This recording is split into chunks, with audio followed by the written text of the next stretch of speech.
les dijimos al principio, el tema de hoy es el diálogo y para ello hemos invitado al profesor de la Universidad Central de Venezuela en materia internacional, Félix Arellano. Bienvenido, profesor, gracias por acompañarnos el día de hoy acá en Soluciones y haber aceptado nuestra invitación para conversar sobre este tema que pues es noticia, no solo en nuestro país, recientemente y hace pocas horas se ha conocido también un nuevo acuerdo de paz en Colombia, esto con la FARC recientemente, tan solo algunas horas, y en nuestro país también fue noticia durante el fin de semana bastante movido sobre el tema diálogo, pero yo quisiera iniciar esta conversación con usted justamente definiendo qué es el diálogo y realmente funciona el diálogo para resolver conflictos.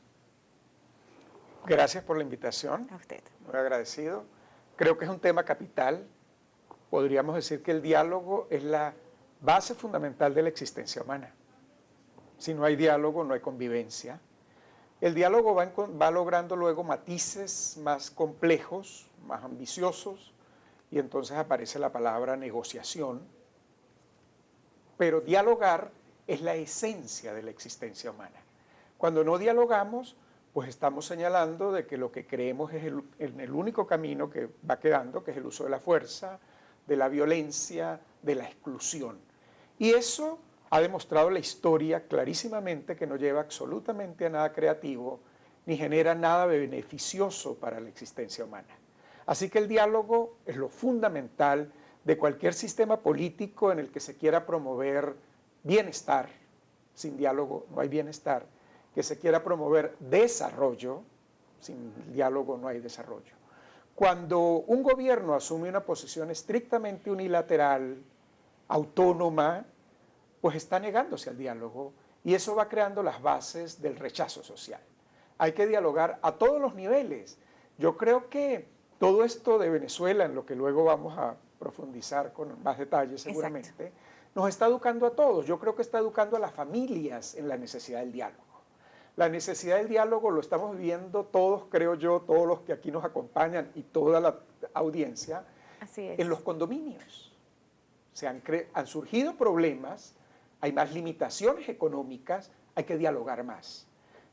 Y hay entonces que trabajar en cómo hacer el diálogo más eficiente para que en el menor tiempo posible pueda dar los mejores resultados. ¿Cómo podría ser más eficiente? ¿Cuáles son esos elementos que no pueden faltar para que un diálogo sea eficiente y podamos tener resultados positivos del diálogo en condominio, en la familia, en los gobiernos?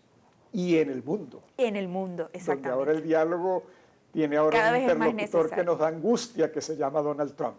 Es así. Mira, el diálogo requiere unos dos elementos que yo creo que son fundamentales. El primero es la voluntad. Si uno no tiene voluntad para dialogar, no hay manera posible de que la cosa avance. La idea del diálogo es que sea un intercambio libre, voluntario, participativo. Si yo traigo aquí un arma y te digo vamos a dialogar, pues ese no es un diálogo libre. Si yo impido que entren al diálogo algunos sectores, entonces ya estoy creando un diálogo excluyente, un diálogo que no va a ser eficiente en el tiempo. Para que el diálogo sea eficiente en el tiempo es fundamental que haya la voluntad de las partes a dialogar. Ese tema hay que luego verlo en Venezuela, porque no está muy claro. Y luego la definición de los intereses, y ese es un tema capital. En la medida que nosotros vayamos a dialogar, el padre con el hijo, la junta del condominio, el partido político... Hasta en el mismo trabajo, ¿no? Absolutamente, en cualquier empresa. Si no hay diálogo, pues empieza a deteriorarse la dinámica, a crearse un ambiente de malestar que puede desencadenar en consecuencias impredecibles en una empresa o en un país.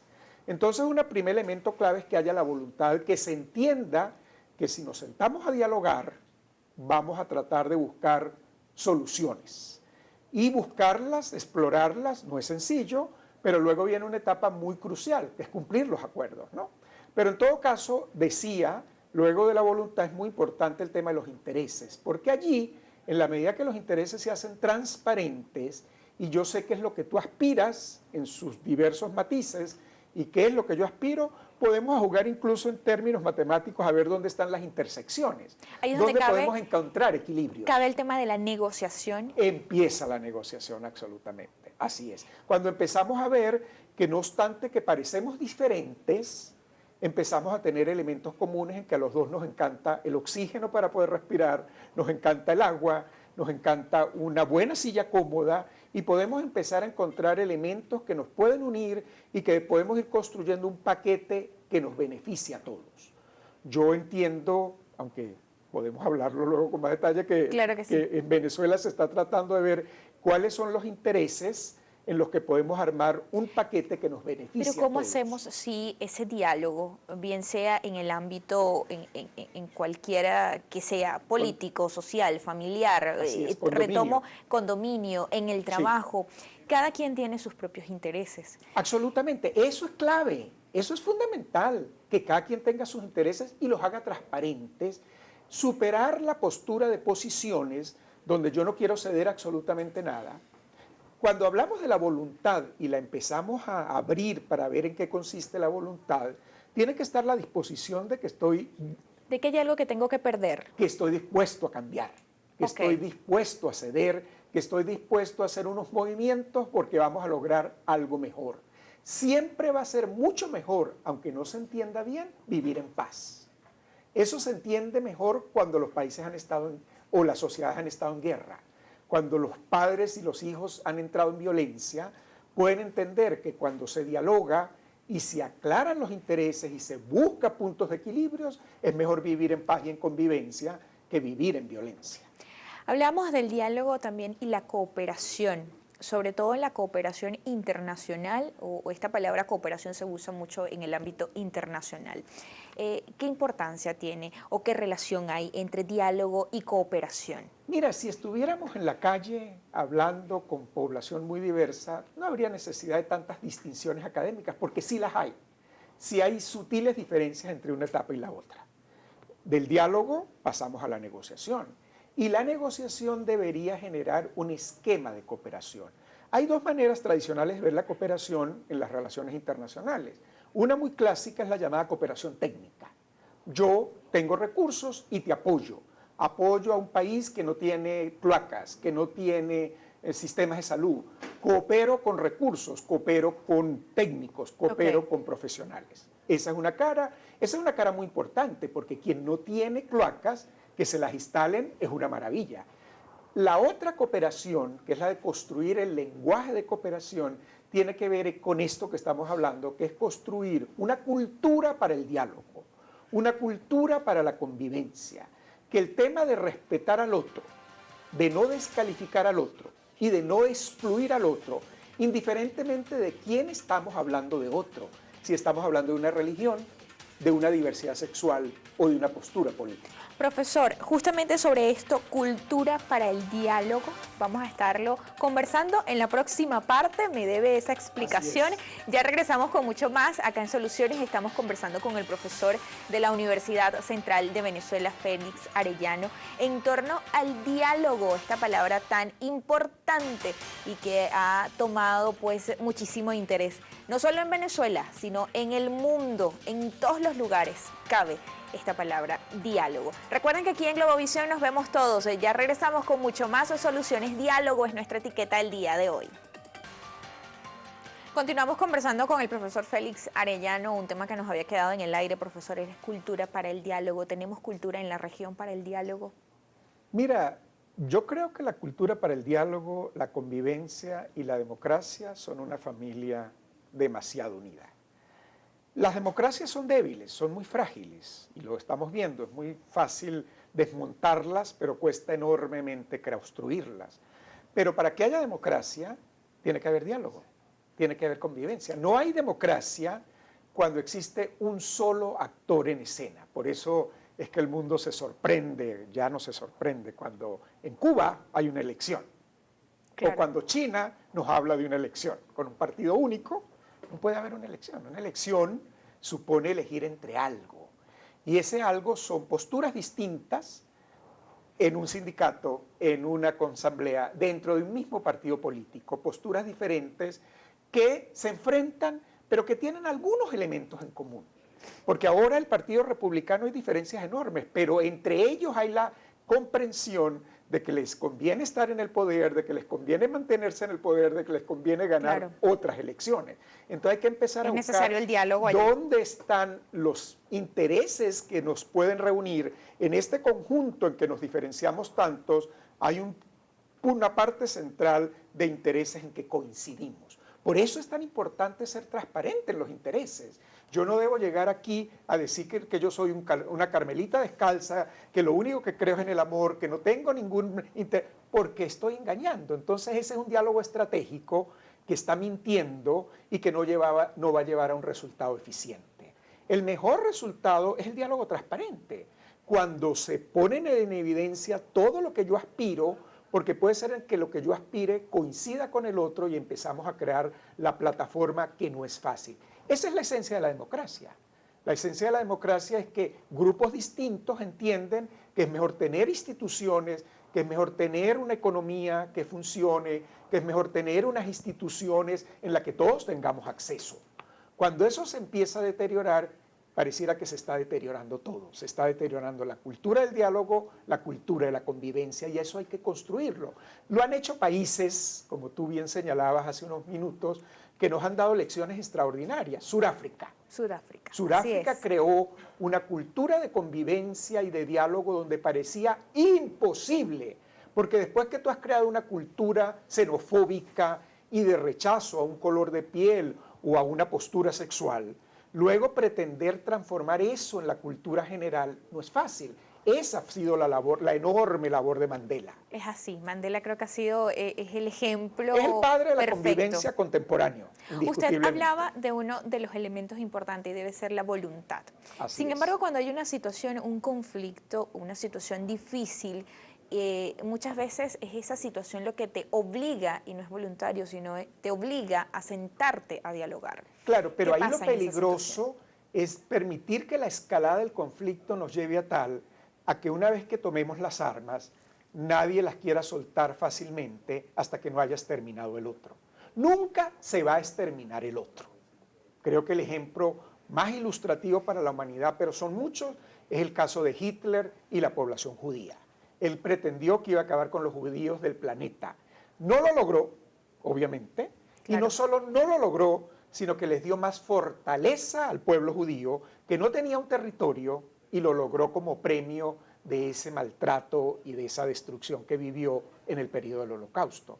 Entonces el problema es, cuando entramos a las armas, es en qué momento creo yo que me debo sentar, cuántos muertos necesito para darme cuenta que me debo sentar. Eso no es el camino. El camino es darme cuenta que estoy entrando en posturas que hacen daño a la sociedad. No es fácil para los dirigentes, pero sí es fácil para los pueblos. Entonces yo creo que si nosotros consultáramos al pueblo cubano, diría que no comparte esa postura autoritaria, que no comparte esa postura vertical y que lo que quiere es vivir en paz, integrarse en paz dentro del hemisferio. Bueno, yo creo que en Venezuela la cultura de soberbia, la cultura de exclusión nos ha hecho mucho daño. Y eso es lo que hay que empezar a trabajar. Eso lo tiene que trabajar en particular la familia y la escuela y los medios de comunicación, como tú lo estás haciendo.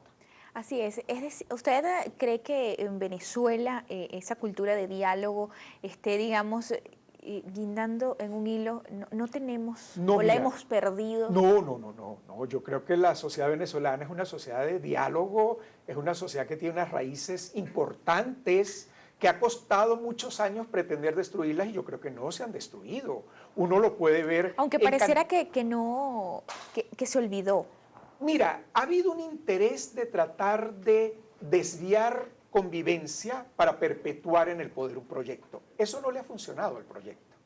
Yo creo que las bases populares de todo el territorio nacional, donde se trabaja, voy a nombrar alguna institución, pero son muchas, yo podría nombrar, y no creo que eso haga ningún daño, a Fe y Alegría, como una institución que ha trabajado a nivel nacional, a nivel de las bases, para crear cultura de convivencia. Bueno, las listas de ONG, las listas de sindicatos, las listas de individuos, amas de casa, enfermeras, que están trabajando y luchando para que haya convivencia a nivel del barrio, eso forma parte de la cultura venezolana. No ha sido posible por el deseo de un grupo perpetuarse en el poder, destruir esta cultura popular del respeto y de la convivencia. Hay que alimentarla más. Y pareciera que los dirigentes políticos son los que están olvidando al pueblo venezolano, a la manera fraterna de tratarnos entre los venezolanos.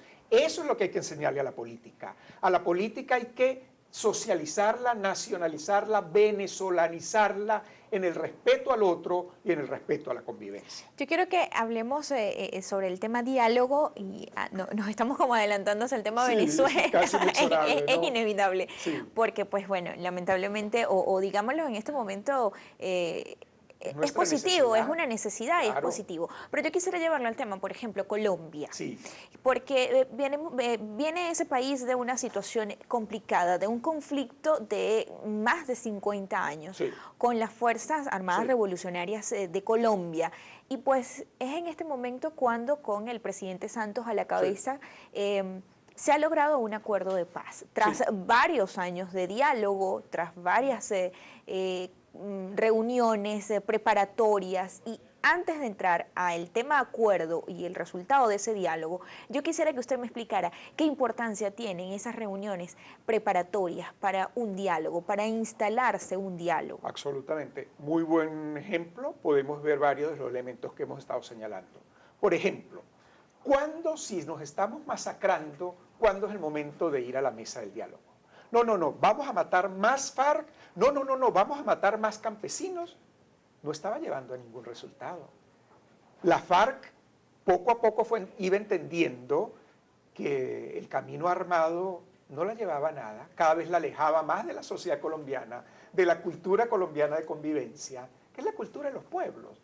De los seres humanos buscan la convivencia en familia y por eso aman la familia, porque ahí se establecen lazos de comunicación, de diálogo y de convivencia. Bueno, la FARC fue entendiendo, pero muchos muertos se requirieron. El gobierno también estaba reconociendo que la vía militar no terminaba de erradicar el conflicto, porque siempre podían quedar las células terroristas, que es un poco lo que aún temo que pueda seguir quedando, ¿no? Entonces el paso de ir al diálogo era fundamental. Que la voluntad llevara al diálogo, y yo creo que las dos partes demostraban estar ya en voluntad de dialogar. Luego vino lo que hicieron en La Habana, empezar a ver qué intereses podrían reunirse y armar un acuerdo. Ahí empezaron a haber fallas. Creo que el presidente Santos jugó de nuevo al tema de yo soy la solución, yo soy la maravilla, si no lo hago yo, no lo hace nadie. Y empezaron a encontrar fallitas que llevaron al no. La falta de diálogo con el resto de la sociedad colombiana. Dialogábamos por la FARC, pero se nos olvidaba que habían disidentes del proyecto que había que oír, que había que sentarlos en la mesa para preguntar qué quieren proponer y tratar de lograr que lo que yo llevaba a La Habana tenía más un consenso nacional que una decisión presidencial. ¿Usted cree que no hubo transparencia? ¿La transparencia de ese elemento faltó allí? Hubo débil participación de los grupos críticos. Hubo una descalificación constante del crítico. Eso es un error en una cultura de convivencia. Déjenme recordar algunas palabras horribles. Gusanos, dijo algún líder político para descalificar. Ratas, dijo Gaddafi. Claro. Cosa más penosa. Descalificar para excluir no lleva a nada. Aquí en Colombia se empezó a usar mucho un término que yo creo que en Venezuela también se ha manejado, traidor a la patria. Si tú no compartías el acuerdo, eras traidor a la patria. Para nada. Nadie cuestionaba la paz, se cuestionaban términos del acuerdo. Yo no estoy muy claro, porque ahora entiendo que ya se publicó hoy el texto, pero ayer lo que habían era comentarios. Yo no estoy muy claro si realmente Santos logró entender el espíritu del no y bajarle algunos decibeles a la impunidad, que es lo que más molestaba a quienes fueron por el no. Yo temo que si Santos no actuó con conciencia del proyecto nacional y del país nacional, este puede ser un acuerdo frágil. ¿Es posible subsanar heridas cuando estamos hablando de diálogo en el ámbito político? Y pues en Colombia toca muchísimos aristas, político, social, son muchas aristas que toca este tema, este conflicto que se vive o se vivió muchos años en Colombia. Es absolutamente posible, no es fácil, pero es absolutamente posible. Es un trabajo que en el plano académico lo llamamos multi e interdisciplinario. Requiere de psicología social, requiere de sociología, requiere de economía política y derecho. Se mezcla todo. Creo, volvemos a citar el caso de Sudáfrica, pero también podemos citar el caso de Ruanda. Claro. Tutsis y Hutus, culturas destructivas, se masacraron, el genocidio en Ruanda. Luego se han hecho esfuerzos, algunos lo ven muy frágiles, pero bueno, hay que trabajar para que las cosas funcionen, no me puedo sentar a esperar a que alguien la resuelva. En Sudáfrica, en Ruanda, ahora podríamos nombrar Birmania, Myanmar, la llamaron los militares, Birmania, con esta adorable mujer, brillante premio Nobel de la Paz, Aung San Suu Kyi. Allí se está tratando de construir una cultura de paz, una cultura de diálogo, una cultura de convivencia que tiene que desembocar en democracia. Porque cuando empezamos a dialogar y nos respetamos unos a otros, entendemos que el mejor sistema político es la democracia, en el que podemos alternarnos en el poder. Justamente vamos a indagar un poco más sobre este tema, diálogo y democracia, y además tocar el tema diálogo en nuestro país, en Venezuela. Ya regresamos con mucho más acá en Soluciones. Recuerden que pueden volver a ver nuestros programas a través del canal de YouTube de Globovisión, si usted se perdió alguno de nuestros temas y quiere pues volver a verlo o quiere volver a verlo. Vamos nosotros de inmediato a un corte y ya regresamos con mucho más. Continuamos acá en Soluciones conversando con el profesor Félix Arellano, profesor en materia internacional de la Universidad Central de Venezuela, justamente sobre el diálogo y lo fundamental que es el diálogo para la construcción de democracias y para fortalecer la democracia, profesor. Así es. Es la plataforma, es la base. Que se respeten los grupos políticos, que se respeten los sindicatos, los gremios, las asociaciones, toda la diversidad. Una democracia es diversidad. Y si no hay respeto entre las partes, vamos entrando en caminos de autoritarismo, de violencia, que no resuelven nada, que no solucionan nada y que nos hacen perder esta corta vida cuando podemos disfrutarla. Justamente antes de instalarse el diálogo ahí, y mucho se escucha de reuniones preparatorias. ¿Qué tan importantes son estas reuniones preparatorias? ¿Qué se hace allí? ¿Para qué sirven? Bueno, son claves cuando pareciera que se han ido cerrando los caminos del diálogo, y eso quizás es un tema lamentable que también hay que plantear. Uno de los espacios fundamentales para el diálogo, cuando ya subimos de nivel, ¿no? Viste que ya nos salimos del hogar, ya nos salimos del hogar y vamos a los países, a las repúblicas, a los estados. Bueno, un espacio que le da a la democracia el diálogo de capital importancia es el órgano legislativo. Llámelo asamblea, llámelo parlamento, ese es el centro capital para el diálogo. Allí deben estar, por eso es tan importante que los sistemas políticos permitan la participación de las minorías, un tema delicado en Estados Unidos, por ejemplo, que Venezuela y América Latina lo ha trabajado relativamente bien, pero que tendría que perfeccionar, que todas las minorías puedan estar representadas en el órgano legislativo, hace del legislativo la institución por excelencia para el diálogo.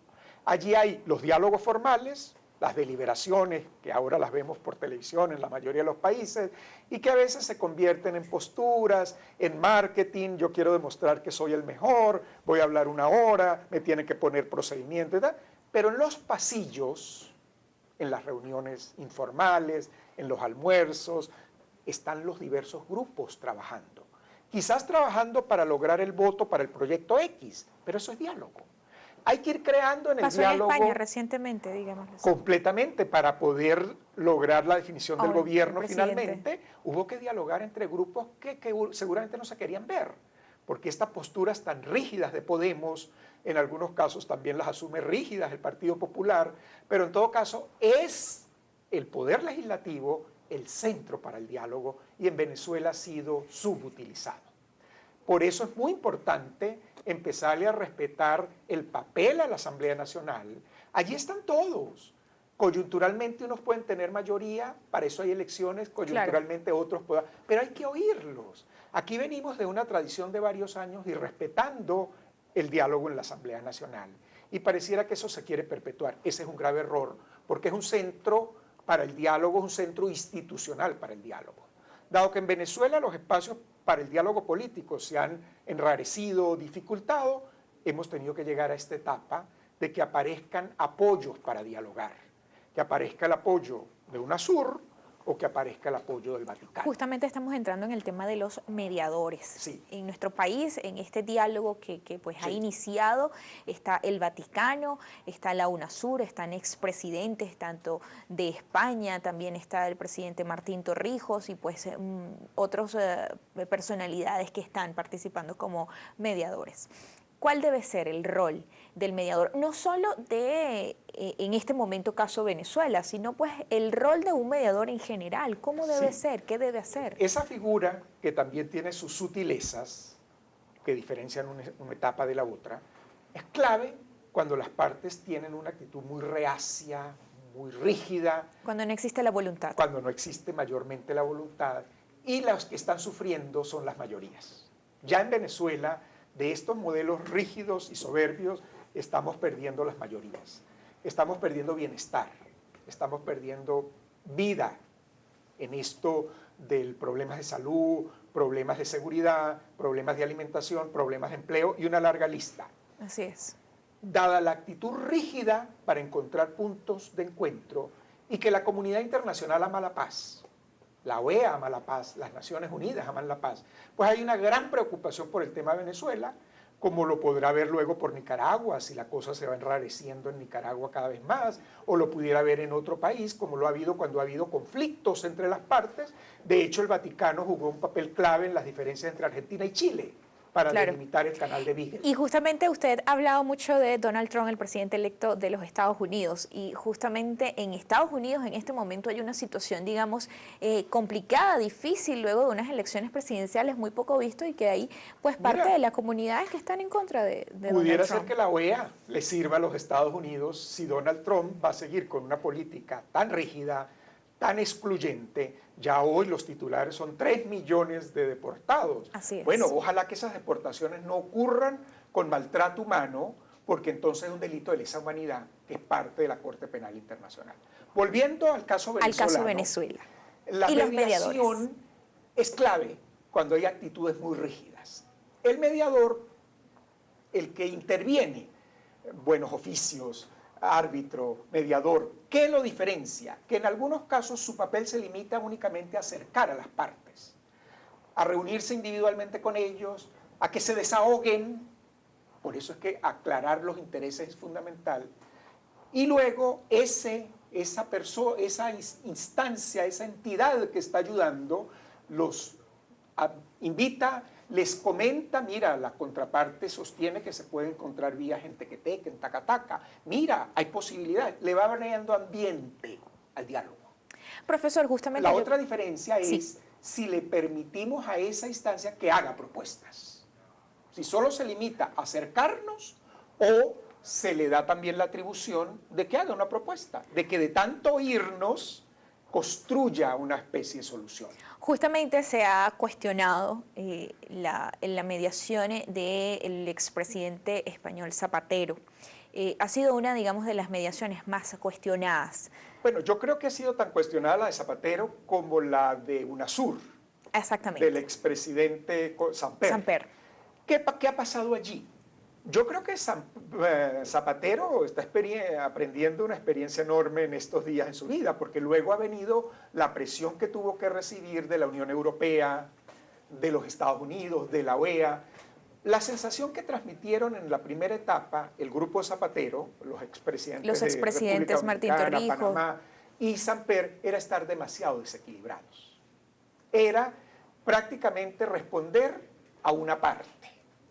Por eso en el caso colombiano era tan importante que hubieran quienes hablaban a favor de la FARC, pero quienes hablaban en contra de la FARC también.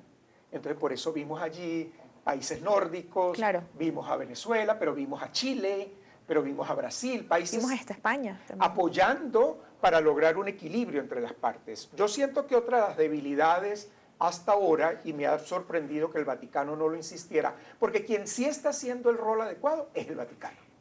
Ahí sí. Creo que entramos en una etapa seria al entrar el Vaticano.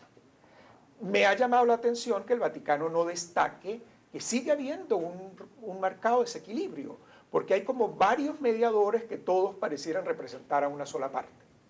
Las intervenciones que ha tenido públicamente el presidente Samper no le benefician, ni a él y muchísimo menos a la institución. Como mediador. Sí, porque prácticamente pareciera que repite lo que una parte quiere oír, claro, y lo que una parte dice. Eso es un grave error para una ¿Cómo se puede evitar o cómo evita un mediador caer o colocarse en una posición de defensa de uno de estos dos grupos que están dialogando? Hasta este momento, como lo ha hecho el Vaticano. El Vaticano Describamos cómo es esa mediación del Vaticano. Un reto bien interesante, pero tiene experiencia, tiene capacidad, tiene buena voluntad, tiene gente brillante. Tiene a Francisco como Papa y tiene nada menos y nada menos, ¿no? También que al secretario de Estado que conoce a Venezuela al detalle. De Venezuela, de ser nuncio de la embajador del Vaticano en Caracas, pasó a secretario de Estado, así que el conocimiento es enorme. Pero además, en Venezuela tenemos una iglesia que no ha estado aislada del país, que no ha sido indiferente ante el país. Tenemos una maravillosa conferencia episcopal, seria, responsable, trabajadora, que ha dado propuestas que no se han querido oír. El Vaticano aparece como una figura de equilibrio, pero la conferencia episcopal ha dado propuestas. Y desde hace muchos años. Y hace presión para que en el país haya paz, diálogo y convivencia. Yo creo que el gobierno está entendiendo, y ese puede ser un punto positivo del diálogo, el gobierno está entendiendo que no puede resolver la crisis individualmente. Tenemos que hacer un corte, profesor. En la próxima parte vamos a analizar los resultados de estas primeras reuniones entre gobierno y oposición en torno al diálogo en nuestro país.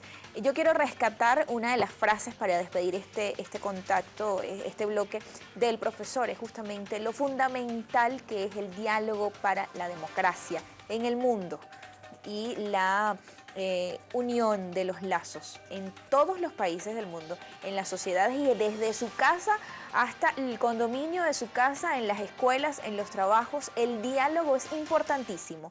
Ya regresamos con mucho más acá en Soluciones, conversando con el profesor Félix Arellano sobre diálogo. Ya volvemos.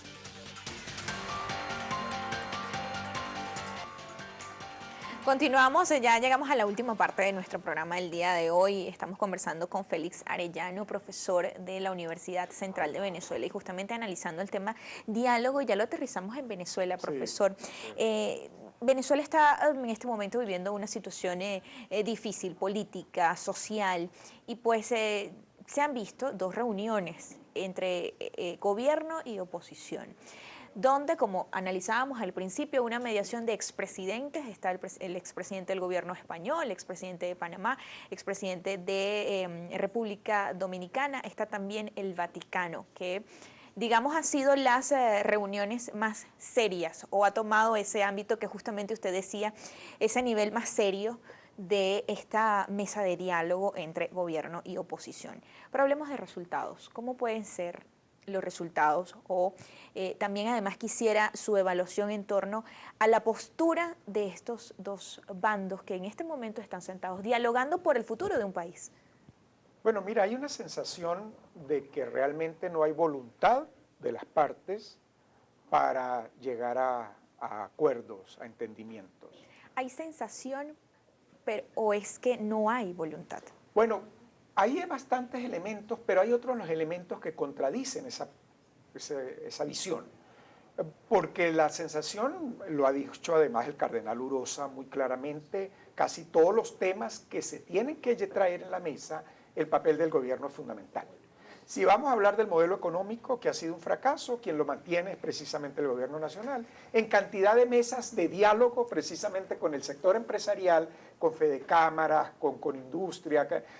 Lo poco que han podido opinar esos gremios han destacado lo irracional de la política cambiaria, lo irracional del modelo económico, lo irracional de la destrucción del proceso productivo, etcétera, etcétera, etcétera. El expresidente de República Dominicana dice haber hablado a detalle del fracaso del modelo. Pepe Mujica lo llegó a denunciar, el canciller ecuatoriano llegó a decir que uno de los errores de Venezuela era este modelo de expropiación, de destrucción, para luego inventar una guerra económica. Bueno, Entonces el gobierno tiene un enorme papel en el tema económico. En cambiar la política económica no la puede cambiar la oposición. Podría cambiarla, y en algunos casos ha intentado la Asamblea Nacional, y entonces vuelve el gobierno a manipular el Poder Judicial para impedir esos cambios. La negociación, profesor. En este momento en Venezuela uno o habla de la palabra negociación en el tema diálogo, en la situación país, y muchos dicen, oye, pero ¿qué vamos a negociar? ¿Qué se puede negociar? ¿Quién debe estar en esa postura de negociar en este momento en Bueno, Venezuela? mira, yo creo que del diálogo, como decíamos en la parte introductoria, que del diálogo vamos caminando a la negociación y a la cooperación, y deberíamos estar entrando allá. Ahora, está clarísimo que la posición del gobierno es perpetuarse en el poder. Y yo creo que ahí es donde la oposición tiene que, como lo ha venido señalando, trabajar en distintos planos. Trabajar en el plano país, sectores populares, trabajar en el plano internacional. Es cierto que el plano internacional tuvo una pequeña bajo de nivel por la aparición del Vaticano, porque es que genera confianza el Vaticano. Claro. No necesariamente generaba confianza la UNASUR, pero el Vaticano sí. Y el Vaticano sabe el reto. O sea, es increíble que el gobierno no logre todavía incluso llegar a un entendimiento, a un acuerdo claro y sólido y aplicable en el tema medicamentos, en el tema alimentos. Todo el país lo está reclamando. De tal manera que yo creo que los líderes, y en particular la cúpula gubernamental, se aleja cada vez más de las bases.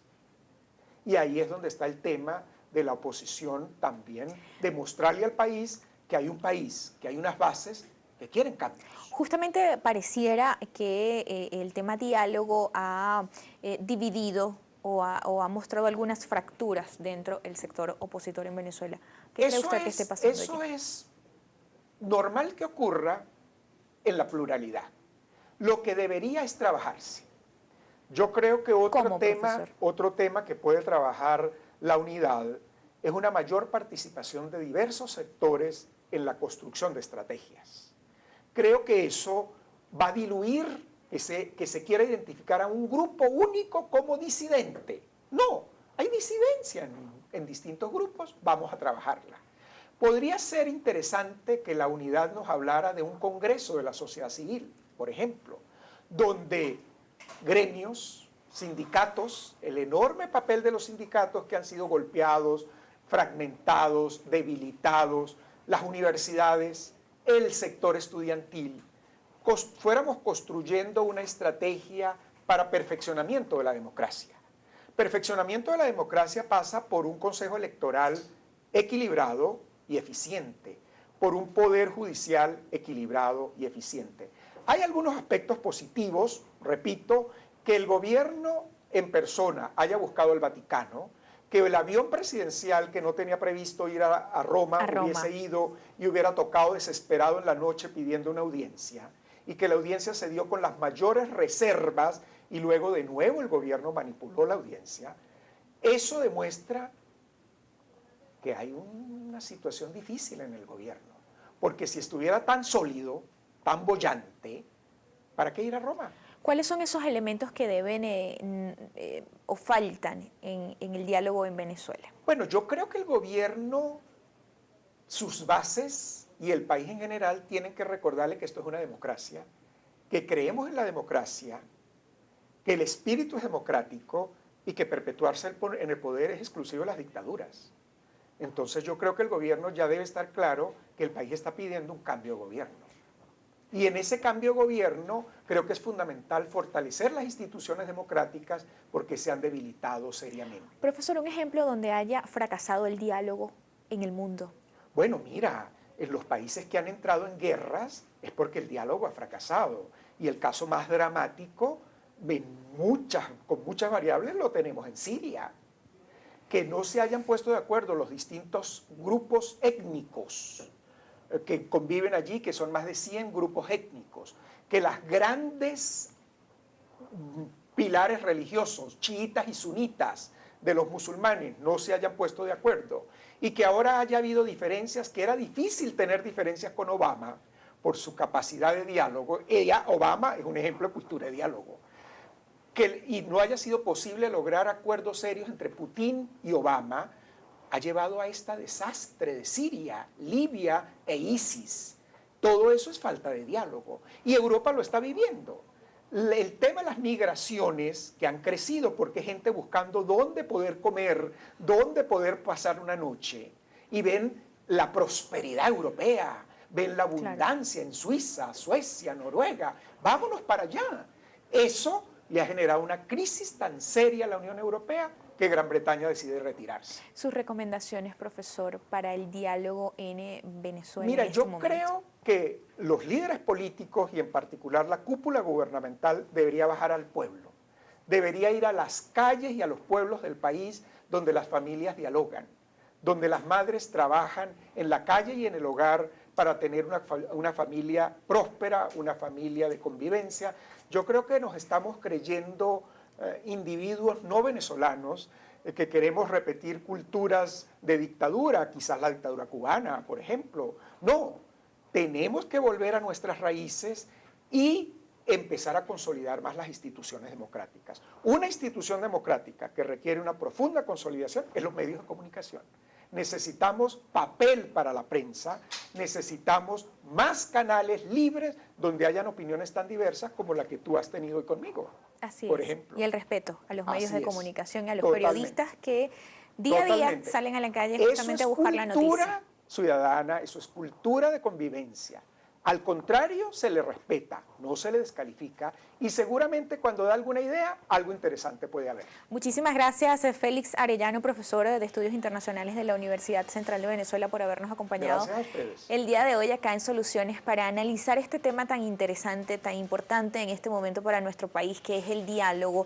El diálogo debe ser libre, debe ser voluntario y sobre todo debe ser participativo. Reitero esto tan importante como lo es que el diálogo forma parte de la construcción de las democracias, de la defensa de las democracias y de la profundización de las democracias en los pueblos. Muchísimas gracias a todos ustedes por habernos acompañado también el día de hoy, nuestros fieles seguidores. Quiero tomarme estos segunditos para felicitar a El Galán Guillén, uno de nuestros seguidores, quienes siempre está muy pendiente de nosotros. Hoy está de cumpleaños, por ahí leímos uno de sus mensajes. Feliz cumpleaños, que la pase buenísimo. Nosotros a todos ustedes les deseamos que tengan un feliz día. Recuerden además que pueden ver nuestros programas a través de la página web de Globovisión, www.globovision.com. También sus mensajes nos los pueden hacer llegar a través de nuestras redes sociales, en Twitter y en Instagram, @solucionesgb. También mi cuenta en Twitter, @hmolina_gb. En Instagram soy Irle Molina, con H, Irle Molina. Que tengan un feliz día. Nos vemos mañana con otro tema. En materia de salud, sobre todo los adolescentes, estén muy pendientes si sufren de acné.